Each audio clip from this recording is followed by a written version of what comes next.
As mudanças no trânsito de Águas Claras ainda estão dando o que falar. Há mais de um mês, o Detran instalou 5 semáforos perto de um balão na Rua 37, mas 3 ainda estão desligados. E para o departamento, a culpa é da SEB. Já a companhia diz que falta o Detran autorizar o orçamento do serviço, que gira em torno de R$7 mil. No meio desse jogo de empurra-empurra, sobra para motoristas transtornos e também engarrafamentos. A função dos sinais de trânsito é organizar e orientar os motoristas. Mas isso quando eles estão ligados. Os moradores de Águas Claras dizem que esses semáforos foram instalados há mais de um mês e até agora estão desligados. Isso aí demonstra a falta de planejamento, né? Ou então não estão executando o planejamento como foi planejado. É muito triste, né? 35 dias aqui esse semáforo, ele faz falta, porque o ideal seria realmente os agentes do Detran estarem aqui permanentemente. Que aí você observou mais cedo que o trânsito estava fluindo bem. Bastou eles saírem, tá já começando a formar o caos, né? Então o semáforo vai minimizar isso. Essa nova intervenção no trânsito já se junta a outras que foram recebidas com críticas pelos moradores. Motoristas de transportes escolares têm reclamado que todas essas mudanças estão impactando nos horários de pico. Esse semáforo aqui desligado, que está simplesmente transformando, dificultando ainda mais o trânsito de Águas Claras. O Detran fez essa inversão aqui pela metade. Para você pegar uma criança, vamos dizer, nesse prédio aqui em São Lourenço, você tem que dar um ângulo de 360 graus com o carro escolar. Você atrapalha o pai que quer sair, você não consegue pegar a criança porque a porta da van fica contra o prédio, né? E aquele semáforo ali são 3 tempos, joga o fluxo todo dentro de uma via só. Não tem como você encostar, não tem como você aproximar o veículo. Apesar dos moradores reclamarem da inversão na pista, uma análise feita pelo Detran, juntamente com o DR e a Nova Cap, revela que houve uma melhora na fluidez do trânsito na saída de Águas Claras de 80%. E, de acordo com o departamento, ainda não há previsão dos sinais serem ligados, já que depende da SEB. Mas, quando isso acontecer, as inversões nas ruas próximas vão continuar como estão hoje. O que vai acontecer a hora que ligar os semáforos, que vão ter sensores para identificar o maior fluxo de veículos nas vias, vai acontecer o que está acontecendo hoje com a presença dos agentes. Entre 6h30, 8h30, às 9 horas da manhã, todos os dias, equipes do Detran ficam naquele local e tem dado fluidez ao trânsito, ou seja, tem evitado o bloqueio das 2 rotatórias na saída de Águas Claras pela IPTG. Agora, Cláudio Humberto, se não é para ajudar, não dá para deixar pelo menos de atrapalhar o trânsito? Exatamente. Olha, o diretor do Detran até parece uma pessoa sincera do que fala. Ele precisa ir verificar esses locais, né, onde que eles dizem que está uma maravilha. Não é a primeira vez que nós fazemos reportagens sobre esse assunto lá em Águas Claras e a grita é geral. Todo mundo reclama, todo mundo se queixa, todo mundo denuncia, todo mundo aponta os problemas. Só o Detran não vê. Quando o Rodrigo chamou para este bloco esse assunto, você vai ver os motivos pelos quais os semáforos não funcionam. Me veio à cabeça uma resposta óbvia. O motivo é incompetência. Um órgão do governo, o Detran, não se articular com outro órgão de governo, que é a SEB, para ligar o semáforo, isso é só incompetência. Não há outra expressão para definir o problema. Aqui na Band você tem um canal direto para fazer denúncias, é o nosso WhatsApp do Band Cidade, então anote aí nosso número que é o 99976-9204. Olha só esse vídeo que a gente recebeu aqui, vamos colocar na tela? Colocar na tela aqui o vídeo, em seguidinha a gente coloca aqui o vídeo que é de uma carreta tombada perto de Lusiânia. Então, ontem e hoje de manhã era possível ver pessoas saqueando a carga de iogurte, olha só. Testemunhas contaram que o motorista da carreta teve ferimentos leves e autorizou que os produtos fossem levados, já que a carga tinha seguro. O caminhão continua no local. E a Polícia Rodoviária Federal e a ONG Childhood Brasil lançaram agora há pouco um mapeamento dos pontos mais vulneráveis à exploração sexual de crianças e adolescentes nas rodovias brasileiras. A gente volta a falar ao vivo com a Renata Dourado, porque é uma pesquisa importante aí, né, Renata? É muito importante, Rodrigo. Esse levantamento ele foi feito em 2017 e em 2018. Então, foram identificados 2.487 pontos vulneráveis nas rodovias, estradas brasileiras com relação a esse crime de exploração sexual infantil, o que significa um aumento de 20% em comparação ao levantamento anterior, anterior, que foi entre 2013 e 2014. No entanto, houve uma redução naqueles pontos considerados mais críticos. Houve uma redução de 14% em comparação a esse ano, 2013 e 2014. E se você for comparar 2009 e 2010, essa redução foi de 47%. Isso se deve, claro, a uma política mais eficiente, mais policiais nas ruas, especificamente voltados a esse combate, nesses locais específicos. Então, foi identificado também que essa exploração acontece especialmente nos postos de combustíveis.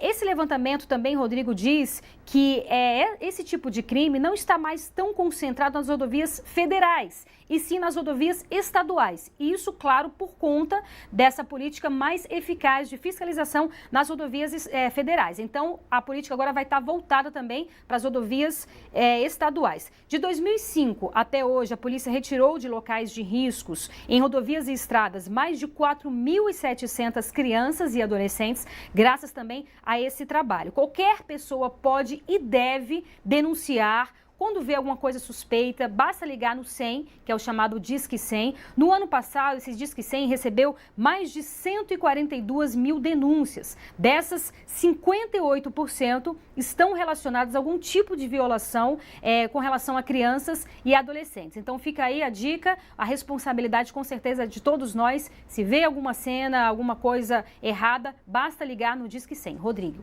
Obrigado, Renata. E a ditadura brasileira está sendo passada a limpo nos últimos dias. Um documento secreto produzido em 1974 pela Agência de Inteligência dos Estados Unidos pode reacender o debate sobre a lei de anistia. Nele, um diretor da CIA diz que o então presidente Ernesto Geisel autorizou a execução de opositores do regime. O memorando da CIA, a Agência Americana de Inteligência, se confirmado, muda a história dos dois últimos governos militares do Brasil. O relatório se refere a uma reunião em março de 1974 no Palácio do Planalto, pouco depois da posse do general Ernesto Geisel na presidência da República. Segundo o documento, Geisel recebeu o chefe do Centro de Inteligência do Exército, na época, o general Milton Tavares, e o general João Batista Figueiredo, então chefe do Serviço Nacional de Inteligência e futuro presidente da República. Geisel foi consultado sobre os métodos usados contra os que eles chamavam à época de subversivos perigosos. 104 pessoas haviam sido executadas. Figueiredo apoiou a continuidade. Geisel ponderou sobre a seriedade e os aspectos prejudiciais dessa política e pediu para pensar no fim de semana. 2 dias depois, ele relatou a Figueiredo que a política deveria continuar, mas com muito cuidado, para que apenas subversivos perigosos fossem executados e sob controle direto de Figueiredo. Naquele período, havia focos de luta armada no país. Geisel entrou para a história pela chamada abertura lenta e gradual, que culminou com a revogação do Ato Institucional número 5, que havia endurecido o regime no governo de Médici. Se tentou passar para o grande público a ideia de um Geisel, que é o presidente, seria o presidente da distensão política, começando a abertura, e depois o Figueiredo patrocinando definitivamente a transição para a democracia. Então, esta foi a imagem colada no ex-presidente Ernesto Geisel. E essa documentação vem, na realidade, dizer aquilo que nós, pesquisadores, já tínhamos conhecimento. Ou seja, como é que você pode imaginar que houve mortos num período e o chefe da nação não tinha conhecimento? Este prédio, onde hoje funciona uma delegacia, era a sede do DOI-CODE de São Paulo, o Centro de Operações de Defesa Interna subordinado ao Exército, que ficou conhecido como Centro de Tortura dos Opositores ao regime militar. Essa antiga sede do DOI-CODE foi, segundo os historiadores, um dos locais utilizados para as execuções citadas pelo memorando da CIA. Foi aqui, em 1975, no segundo ano do governo Geisel, que o jornalista Vladimir Herzog foi morto.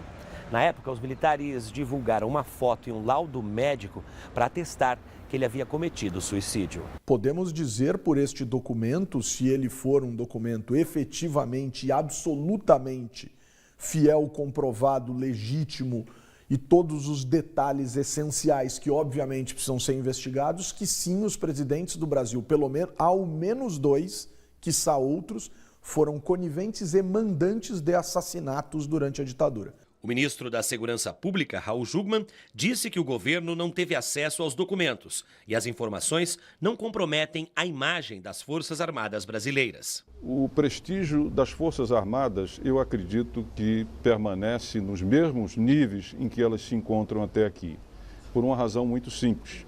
As Forças Armadas brasileiras são um ativo democrático que o país hoje tem. E isso, evidentemente, que não é tocado por uma reportagem, chama a atenção. Não temos acesso a documentos oficiais e isso só poderá acontecer, ou seja, um pronunciamento oficial, quando tivermos acesso direto a esses documentos. Cláudio Humberto, é a verdade vindo à tona? Exatamente, finalmente, né? Olha, o ministro das Relações Exteriores, o ministro Aloysio Nunes, que aliás foi perseguido durante o regime militar, ele já deu instruções ao embaixador do Brasil em Washington para fazer contatos com o governo americano e ter acesso não apenas a esse documento, o original desse documento, mas também a todos os outros que eventualmente existam lá em poder da CIA ou dos Estados Unidos que reportem casos como esse que a gente viu aí, né? Nos Estados Unidos vigora uma democracia muito sólida, né? E muito bonita de ser vista. Lá, por piores que tenham sido as decisões e as atitudes dos governantes, tudo é documentado e é guardado. E eles avaliam se aquilo ali tem que ficar sob sigilo e por quanto tempo. Vencido esse prazo do sigilo, o documento é liberado para bibliotecas, pesquisadores, universidades, etc. Foi dessa maneira que, em 2015, esse documento foi liberado. Ele estava protegido sob sigilo. E o que esse documento mostra, não é apenas a questão do general Ernesto Geisel, que entrou para a história como se fosse o ditador bonzinho que promoveu a abertura política no Brasil.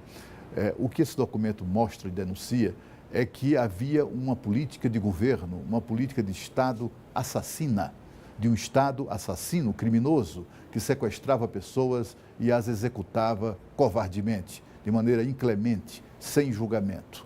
A gente vê nesse documento, por exemplo, o documento menciona 104 execuções ocorridas em 2003, o último ano do governo de Emílio Garrastazu Médici, certamente o mais violento de todos os ditadores que nós tivemos.